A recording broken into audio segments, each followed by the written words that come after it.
ALPHZERO plays like superhumans against machines. Most of us might think that games between artificial intelligence and chess engines are not so much interesting. They are boring games, purely based on calculation, computer-based kind of games, without so much excitement. But this game will prove us wrong. I will promise you that there will be blood over the board in this game. Lots of sacrifices, attacks, and many unusual moves that even can be very hard for computers to find out. This game has been played between the strongest chess engine and I can say arguably the strongest chess engine called Stockfish against arguably the strongest artificial chess intelligence called ALPHZERO. So it's the battle between the gods. Let's see what happens in this game. Stockfish plays this game and starts this game with pawn to e4 with the king pawns move, and ALPHZERO replies with the king's pawn move. Knights are jumping into the game. Bishop to c4, Italian game, and ALPHZERO send an invitation to Stockfish by playing knight to f6. He's inviting him to play the Fred liver attack and to attack this vulnerable f7 square. And guess what? Stockfish accepts the invitation. He plays knight g5. He says, I'm going to crash you on this square. d5 to defend this one. He takes d5. For sure, ALPHZERO is aware of this trick. Knight takes d5 is the wrong move because of knight takes f7 and white will win this game. So ALPHZERO plays knight a5, a very well-known move. Bishop to b5 check, c6, d takes c6, b takes c6. He says, go away. He says, okay, I'm going away. Bishop d3. But wait a second, I just won a pawn. I have like 7 pawns and you only have 6 pawns. This is how humans taught you to play chess. Let's see, knight d5. ALPHZERO says, I'm playing for initiative. Attacking your knight on g5. Move it away. Okay, in this position, knight d4 is not so much good because black can at any moment can attack the knight on e4. So knight to f3, attacking the pawn on e5, bishop to d6, defending it, and castle. And white is a pawn up. It's a completely healthy pawn. And black has to prove. And in this position, if white managed to play rook e1 and bishop back to f1, his bishop on d3 is for sure misplaced. Like this knight on a5, it's the knight under him. But ALPHZERO plays knight f4, is saying, I'm going to attack your bishop. Rook e1, vacating the f1 square for the bishop, but says, no, you're not going to run away from me. Knight takes d3, c takes d3. To just inform you, this exact position has been played between Nigel Short and Gary Kasparov. So these things are not new, and these engines and AIs are using this human chess knowledge to reach this position. And in this position, ALPHZERO just simply sacrifice another pawn, castle. And he's saying that, okay, you can take this one. I don't have any problems. And Stockfish says, yes, I'm going to take it. I am 2 pawns up, and what can go wrong? My king is completely safe. You have nothing, bro. You have nothing. I'm just going to play d4, and my knights are coming to the game. What is your knight doing on a5 even? Where is your attack? c5. This is the compensation. These two bishops, they are powerful. They are powerful in the future. You might not be able to prove them by calculation that these bishops are going to mate you, but there is something called intuition that says that this bishop can play an important role in the future of the game. Okay, ALPHZERO, Stockfish says, okay, knight c3, I'm just developing my knight, bishop b7, you know. It's very simple for ALPHZERO to just sacrifice pawns. He's basically playing like Kasparov with a very strong machine in his head to calculate everything. I get this feeling from ALPHZERO. b3, the bishop is trying to come into the game from these squares because you know you cannot move it from here because this pawn is on d2. This pawn first should move, and then this pawn, then bishop coming to the game. So okay, so b3, why not? I'm going to put it on the long diagonal and fianchetto my bishop. Rook e8, move away your knight. If you think about this game, at every stage of the game, after knight g5, d5, it's black that attacking white. This is attack, and black has to defend. Check, once again another attack. Once again another attack. Bishop d6, okay. Knight f4, another attack. And here, okay, black basically ignoring all of the white threats and just putting his ideas into the game. He's dictating his ideas in the game. So now after rook e8, knight goes back to c4 and he's taking it. So why not knight didn't go back to f3? Because if knight goes back to f3 at any moment, like here, bishop takes f3 is possible. And if you take on e8, I will just taking it back. You cannot take it with the queen because guess what? You're going to be checkmated. It's why you haven't developed your whole queen side. So you should take it back with the g takes f3 and now queen e5, and black will crush white on the king side. So knight is in a bad place and it goes back to c4. So this knight is exchanged with this knight. And in this position, knight takes c4 by ALPHZERO, rook takes e8, queen takes e8, and b takes c4. Most of us might think that, okay, d takes c4 makes more sense because now I can move my pawn and I have healthy pawns. But in this position, it's very hard for white to play because with b takes c4, you can have more control over the light squares in the center. When with d takes c4, like something like queen e5, imagine this, and something like queen f5, this position is very hard to play. Now, I know rook coming to e8, bishop coming to f3. Might be that knight d5 is the only move. I mean, not the only move, but the problem is that here bishop e5 wins the game actually. So knight d5 is not working, and at any moment bishop can come to f3, queen can come to h3. How can you defend this position? I mean, even if you're in engine, you might not be able to save this position. So b takes c4. This is okay. I'm going to defend it. Queen e6.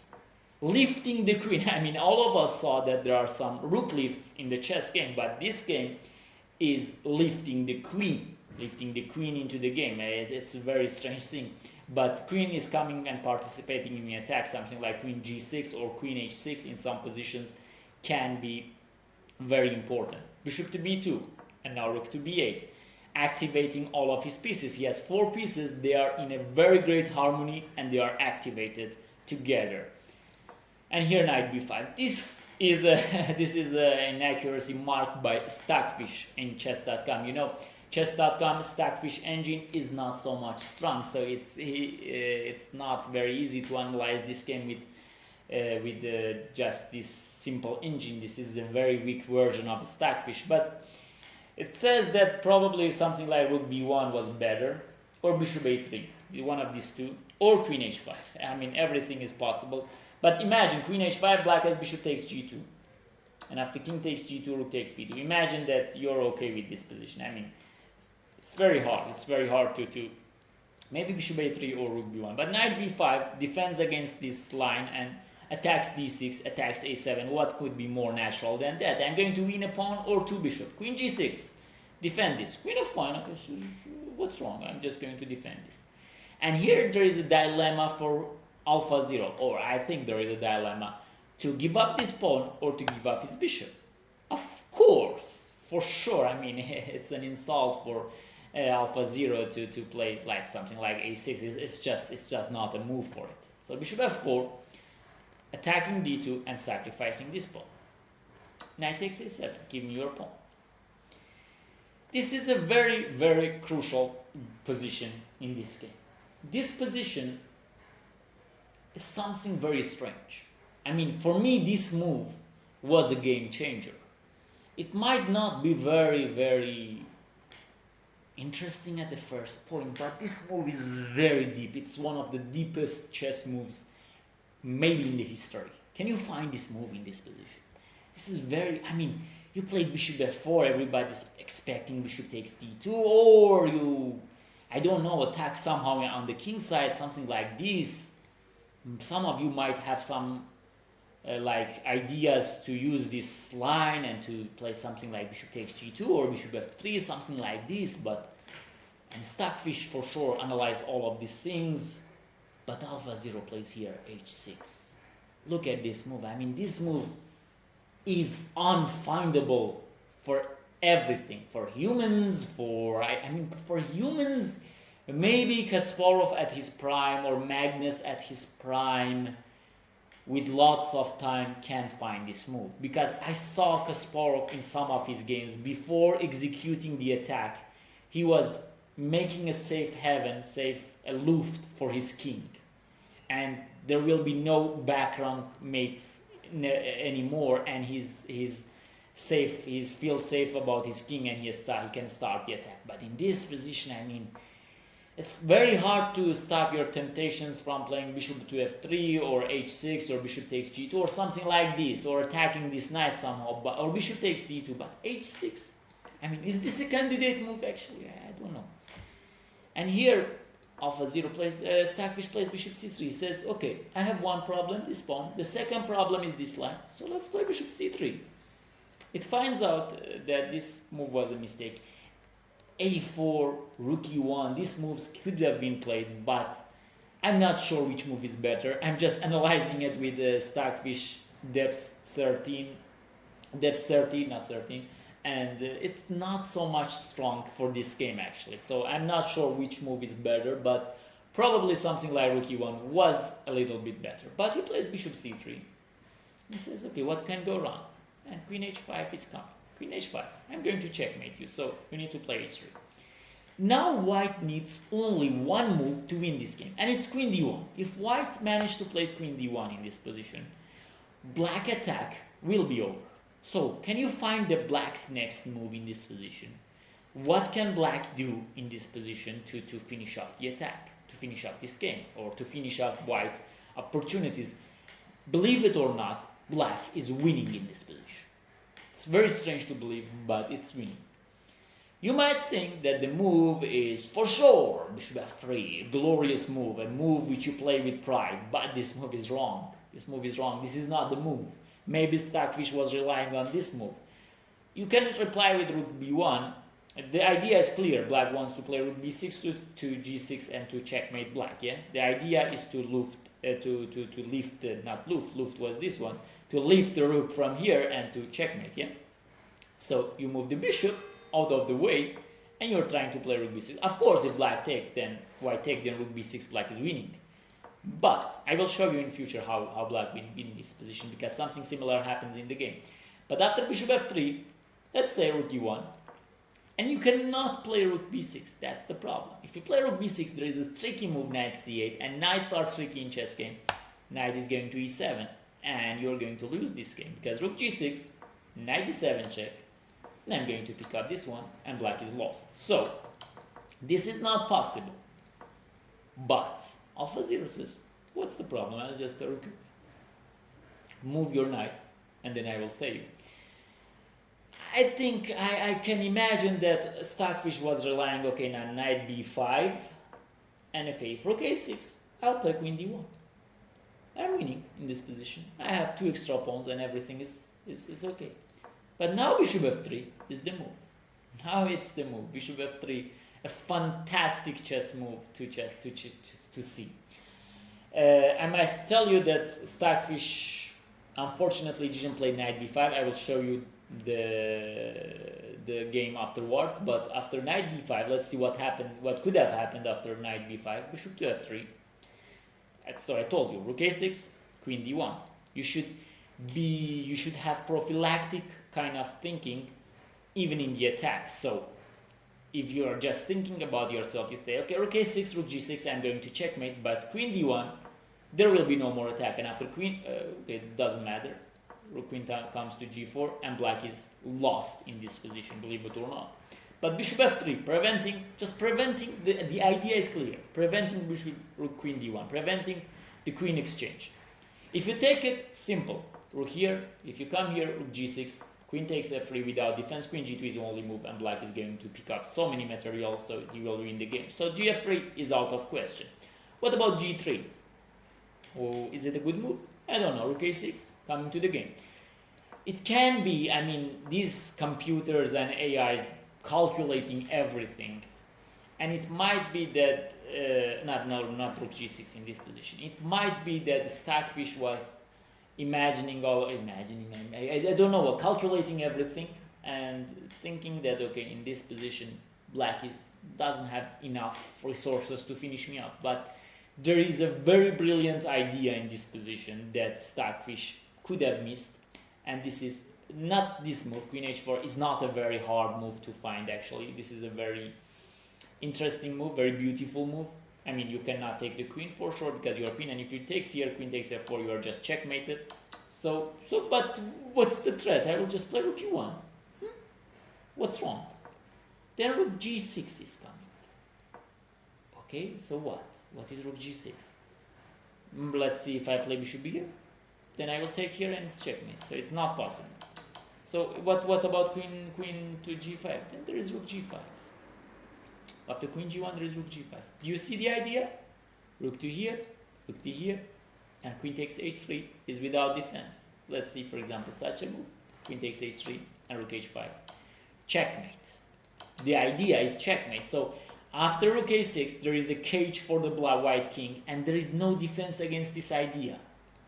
I mean, whatever you try, after queen h4, this is one idea. If you play queen g1, once again rook g6. If you play bishop a5 to play, but rook g5 still f6, nothing. If you take here, I will take back. How can you defend? The only move is queen g2. Imagine. So I will take, and I will take here, and it's over. So it's going to, it's a very crazy positions. After queen h4, you are lost. So g3 is not possible. Okay, what if I just play rook e? Not here. What if I just play rook e1? And here is why black played this h6 move. Now rook a6. Now if you play rook e8 check, I'm just coming to h7. There is nothing that you can do. There are similar variations like this one, once again queen h4, once again here. And if queen a1, once again rook g5. Rook e5, an interesting move that white can try. Yeah, I mean, against humans it might work. But black will just simply respond with f5. If you play bishop takes e5, white can take with queen takes e5. And if you take here, g takes h4, suddenly the game is equal. So you should be very careful. But f5, there is no defense. You need to take this, and the only defense is like something like this to sacrifice everything to not be checkmated. So these are the variations that Stockfish found out, but too much late. So after knight a7, he decided to play not to play knight b5, and he just playing queen d1 to prevent the checkmate.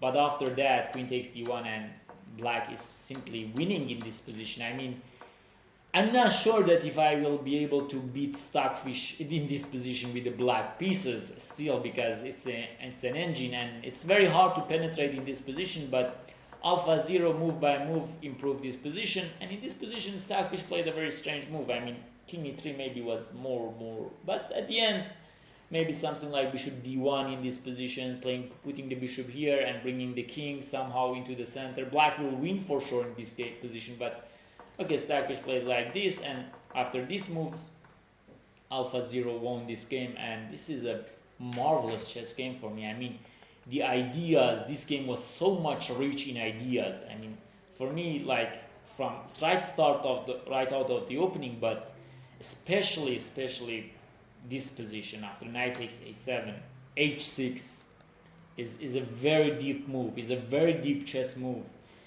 I mean, I told you someone like Kasparov, if we have Kasparov at his prime with so much time, he might be able to play such a game actually. But this bishop f3 ideas with this rook a6, rook here, and all of these checkmate patterns, they are crazy patterns. I mean, have you ever seen something like this? I mean, rook to g6, I mean, neglecting everything on the queen side.